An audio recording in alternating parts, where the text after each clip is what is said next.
Fala, meu amigo investidor cripto, tudo bem com você?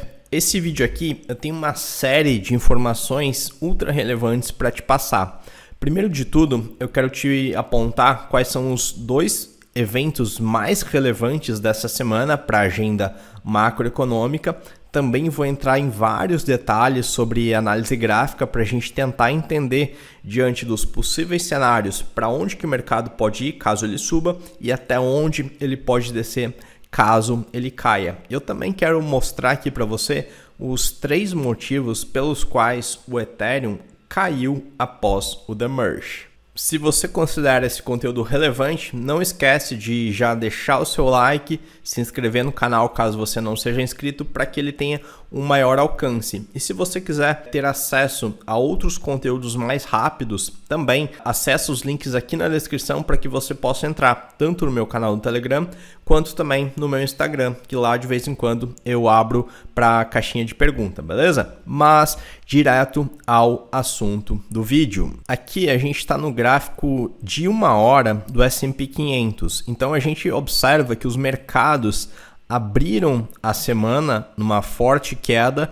Nas horas seguintes eles ensaiaram uma alta, mas essa alta ela foi parada nessa resistência aqui da média de 9 períodos. Depois o mercado já caiu tudo novamente que ele subiu, ou seja, os mercados estão altamente voláteis em expectativa à divulgação da taxa de juros pelo Fed, o que vai acontecer na quarta-feira. Portanto, esse é um dos eventos mais relevantes que vai ditar o preço dos mercados para essa semana, a expectativa em relação à divulgação da taxa de juros do Fed.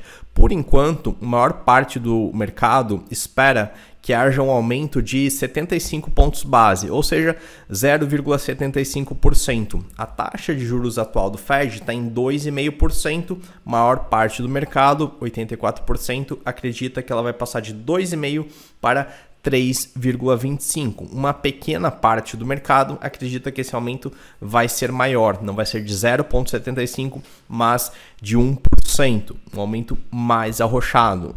Além da divulgação da taxa de juros, que, se vier em linha com o esperado pelo mercado, tende a não ter um efeito tão significativo, um impacto tão severo para baixo nos mercados, uma vez que os mercados precificam antecipadamente os eventos. O outro evento mais relevante, além da divulgação da taxa de juros, é a conferência de imprensa dada pelo Fed. Também vai acontecer na quarta-feira, dia 21 de setembro. Por quê?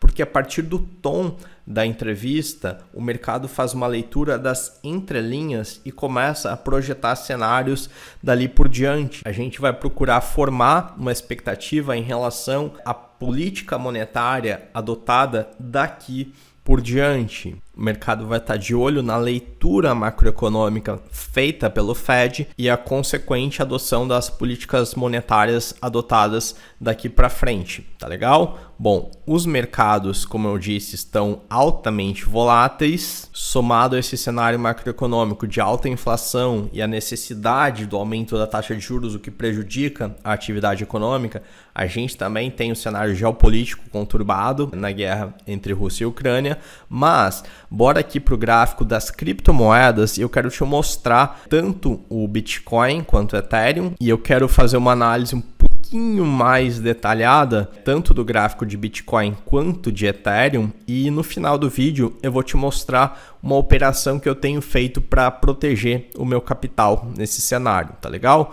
Bom, a gente vê aqui o gráfico mensal nesse cenário, é bom a gente dar um zoom out e dar uma olhada em tempos gráficos maiores. A gente pode observar que essa linha pontilhada branca aqui é o suporte mais imediato de preços do Bitcoin no gráfico mensal, e essa linha ela está na região dos $17.500. Portanto, caso o mercado fique mais pessimista, pode ser que os preços cheguem nesse patamar aqui e esse suporte pode segurar os preços. No entanto, dando um zoom out, a gente vê que em regiões mais abaixo, a gente tem suportes mais fortes, porque nessas regiões aqui, os compradores, quando tiveram briga de preço com os vendedores, eles demonstraram mais força. Então a gente tem aqui um outro suporte nos 13.900 dólares e também a gente tem um outro suporte aqui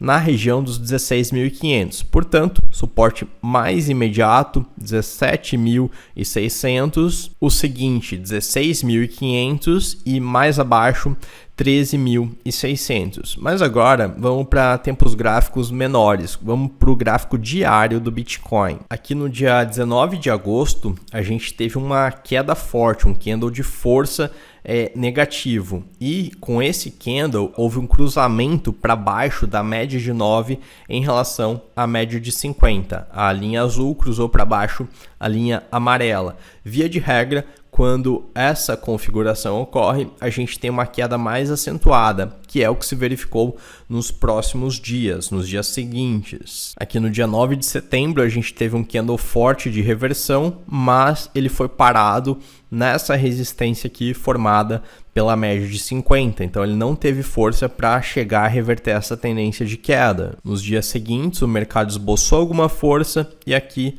no dia 13 de setembro, novamente, os vendedores demonstraram uma força muito grande. E se você observar aqui nessa região azul, eu tracei um canal, que é o canal de preços que o Bitcoin vem percorrendo no gráfico diário. Portanto, caso os preços do Bitcoin continuem percorrendo esse canal aqui, num cenário de baixa, a gente pode chegar até os 17.700 ou até mesmo os 17.600, confluindo com aquele outro suporte de preços que a gente já mencionou. E com o mercado mais otimista, a gente tem aqui o teto desse canal aqui na região dos 22 mil dólares aproximadamente. Esse suporte aqui, que é bem mais embaixo, nos 13.600, mas para isso a gente precisaria ter uma queda com bastante força para baixo desse canal, e para que os preços retomem uma trajetória mais consistente de alta, a gente precisaria que essa média de 9 ela cruzasse para cima a média de 50, de preferência com candles fortes. Se o mercado esboçar uma força maior e ele conseguir sair desse canal de baixa, a gente pode testar novamente o patamar dos 23.200 dólares e, quiçá, se esse movimento for ainda mais forte, a gente tem uma outra resistência aqui na região dos 28 mil dólares. Por enquanto, o mais provável é que os preços do Bitcoin oscilem dentro desse pequeno canal de baixa aqui. Observem como essa linha azul inferior, ela também funciona como um suporte de preços. O candle testa aqui e volta, o candle testa aqui e volta. Então essa linha é um suporte que tende a segurar os preços. E essa linha superior, por outro lado, é uma resistência. Portanto, a gente precisa ter uma movimentação de preços mais forte para cima, no caso de romper essa resistência, ou para baixo, no caso de uma perda desse suporte. Já o Ethereum, ele tem uma situação ainda mais frágil. Por quê? Repare que em março de 2020 ele estava cotado a 130 dólares. Desde então ele deu uma pernada de preços muito alta. Ele passou aqui de março de 2020 de 130 dólares para 4.800 na ATH. Ele valorizou num curto espaço de tempo 3.699%. E o que isso significa? Que com essa pernada de alta muito rápida, ele ainda não teve tempo para formar uma base de preços. Voltando aqui no gráfico do Bitcoin, a gente observa que essa primeira linha pontilhada na casa dos 17.200, essa linha aqui já teve diversas brigas de preço e, portanto, os compradores já demarcaram terreno aqui. E é exatamente por essa razão que aqui é um suporte de preço. Aqui, em dezembro de 2017, houve uma luta entre compradores e vendedores. Aqui, entre meados de novembro de 2020 até meados de dezembro de 2020 também houveram batalhas acirradas entre compradores e vendedores. Dessa feita, os compradores demonstraram mais força e, portanto, marcaram terreno.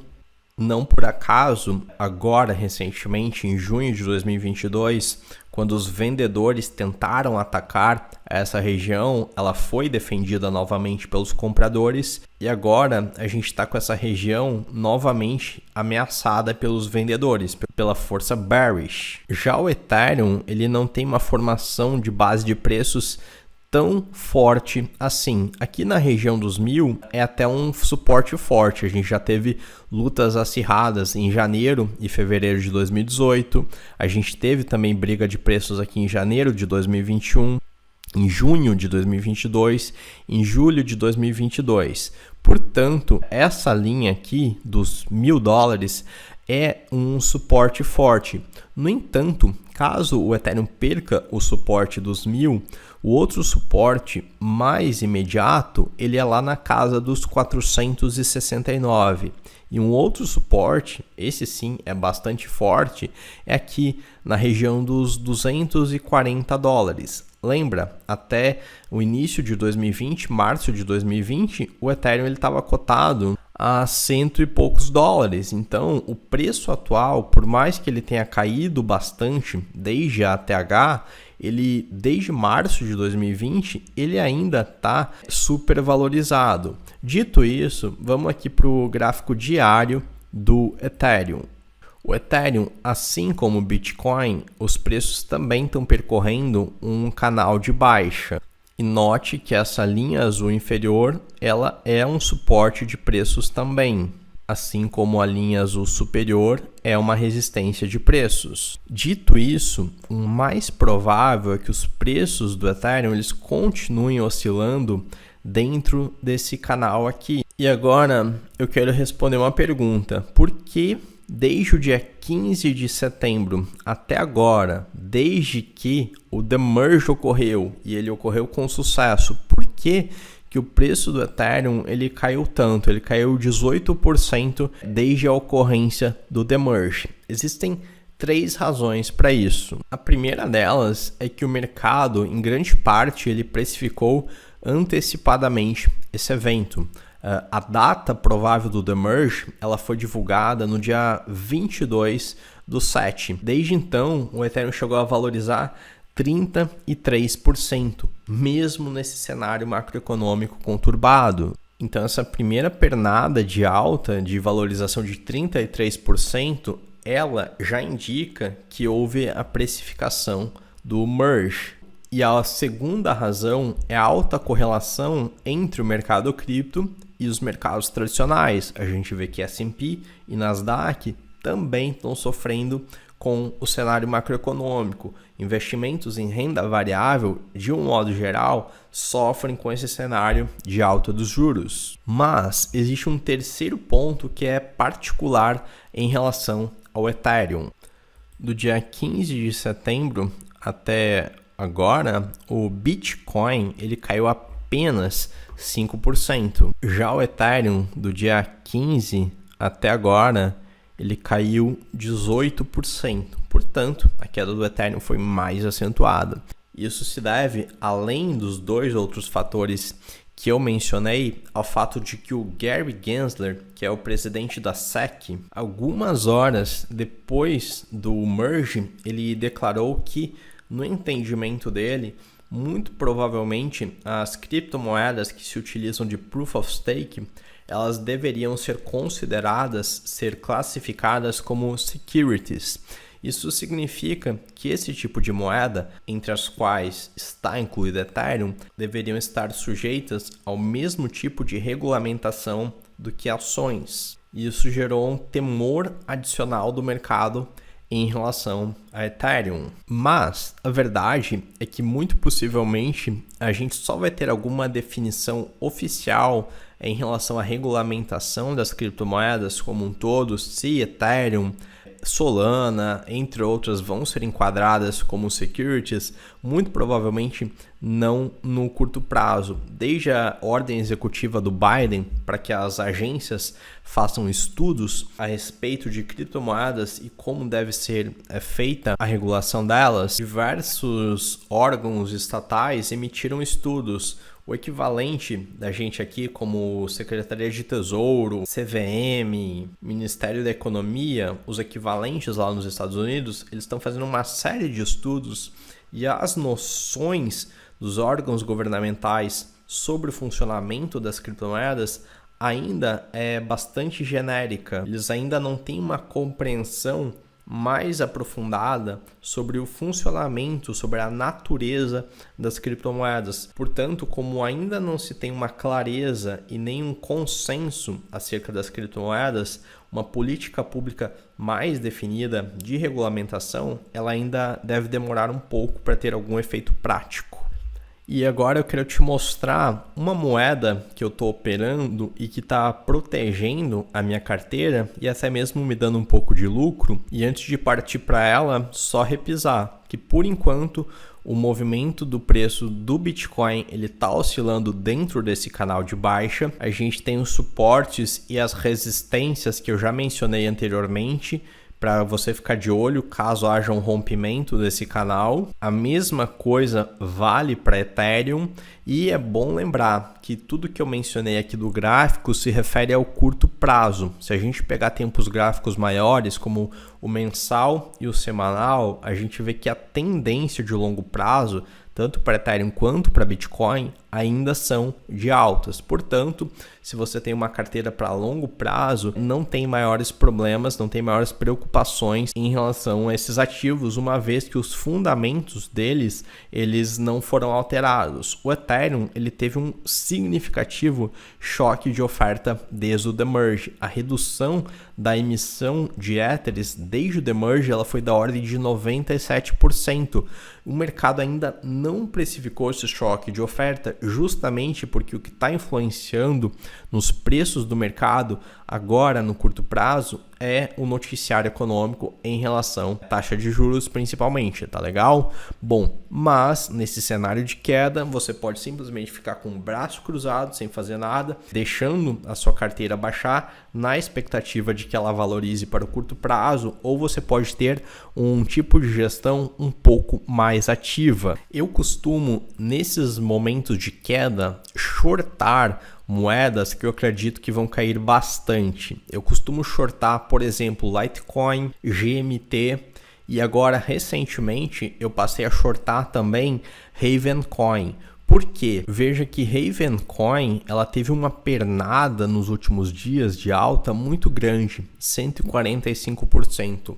Assim como outras moedas que se utilizam de Proof of Work e passaram a receber poder computacional dos até então mineradores de Ethereum. Essas moedas elas tiveram um pump bastante alto mesmo nesse bear market.